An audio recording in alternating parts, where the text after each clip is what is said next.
¿Qué pasas, hombres? Espero que toda está bien. I hope that everything is good. Concretamente, estoy caminando por el gimnasio por mi ejercicio del día, walking to the gym for my workout of the day. And I thought I would record a little something. So it is currently 2:42 p.m. Tuesday, June 3rd, and as of today, I've woken up officially at 163. 163 y esto es solo 3 pesos de mi meta de weight. I don't know how to say weight in Spanish, but that's only 3 pounds away from my freaking goal weight, 163. I thought this would be a good time before I get into like the pre-workout talk and record that video to just kind of distill a bit of my knowledge and my experience with cutting abroad to you guys. I know I've kind of done a few of these, but just to kind of add something else, I thought I would focus today on how it's not really that hard to get your calories burned if you're walking through the city. So let's establish a few ground principles, right? Number one, do you need to do cardio to cut? Answer is no. However, if you don't do cardio to cut, what does that mean? Well, it means you have to cut a lot of calories, and you have to cut them from tasty food that when you're in abroad, you only have a limited amount of time to try. And so do you really want to be eating, 1,800, 2,000 calories a day only when you're abroad?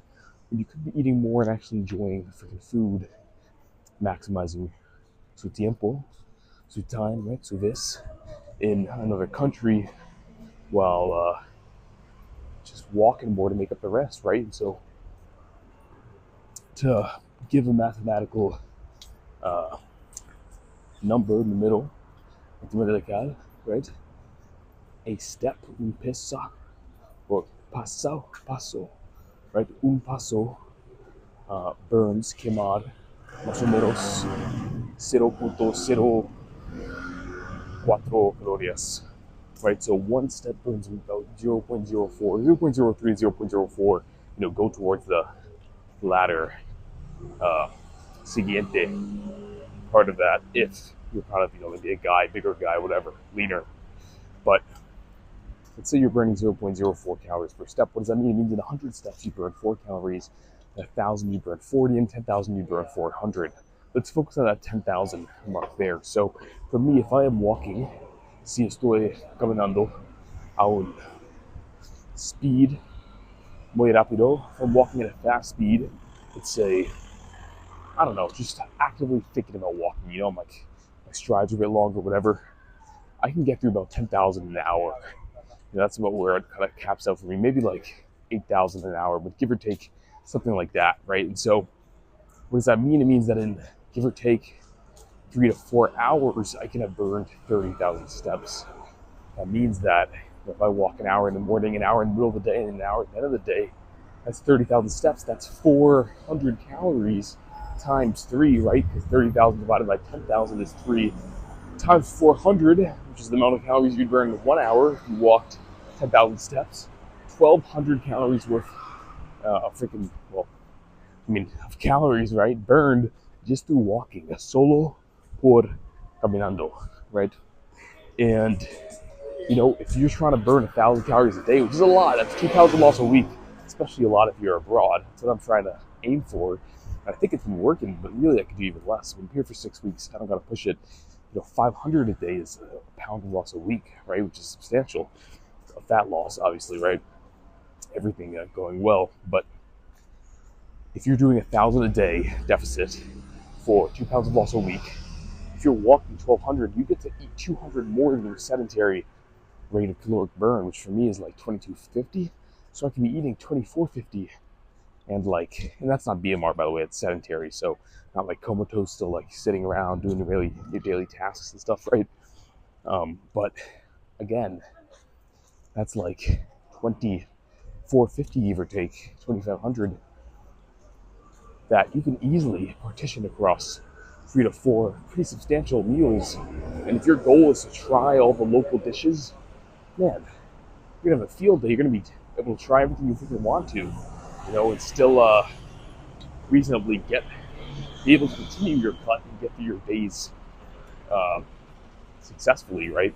Hitting your goals. So it's really not that hard. It's not as hard as people think to be able to go abroad and maintain their cut, maintain their physique goals, metas de physique, right? It's not that difficult.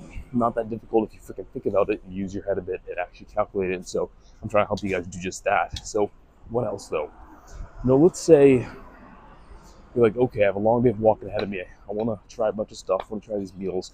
Well, how do you go about making sure you use your what's called a bank, your allotment of calories? Let's say it's 2,500 a day, whether that means you're normally have to eat 3,500 to maintain, you're doing a 1,000 calorie deficit, or let's say 2,000 to maintain, you're doing a 500 calorie deficit, right?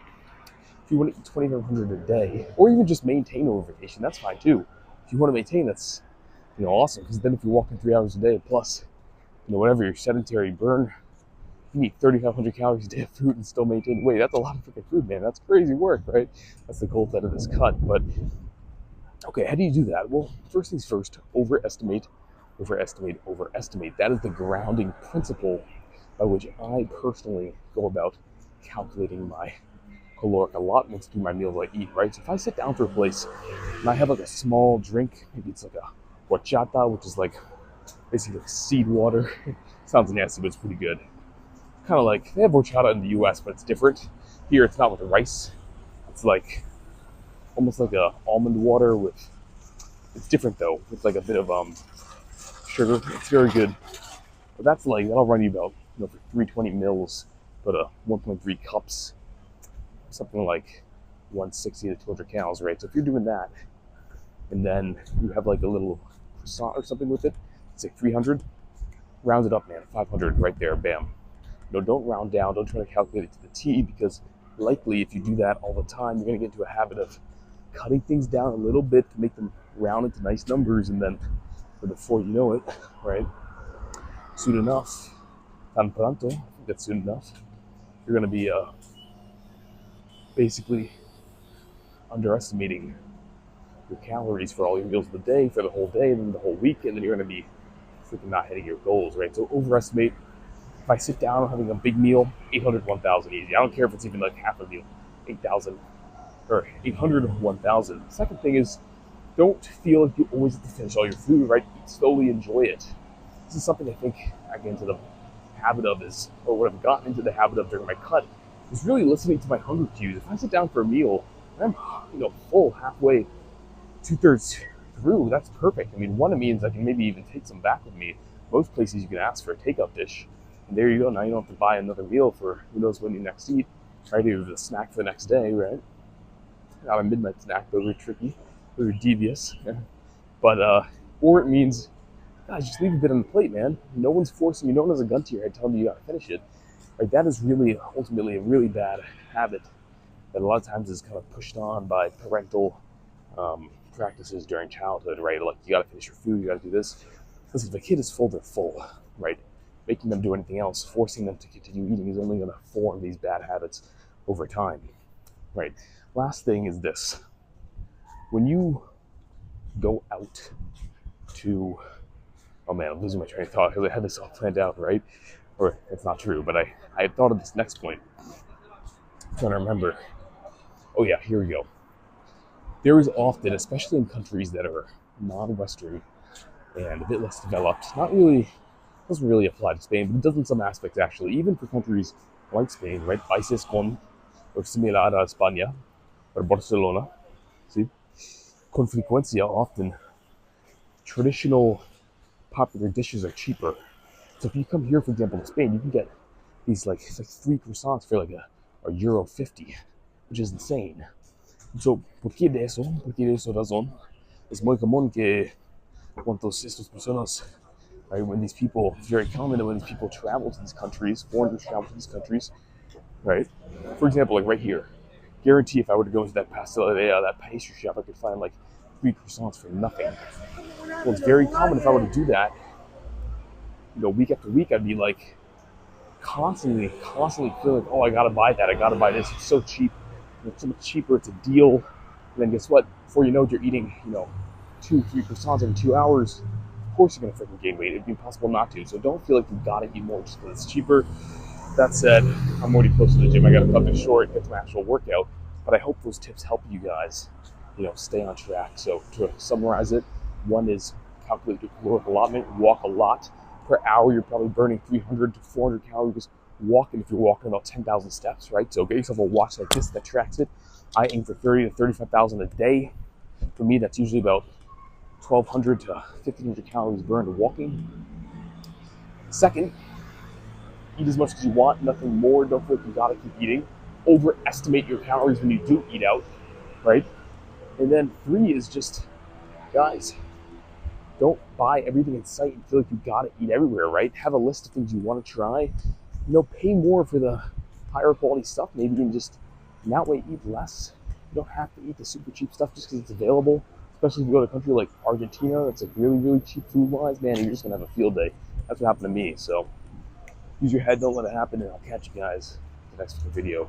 Peace out.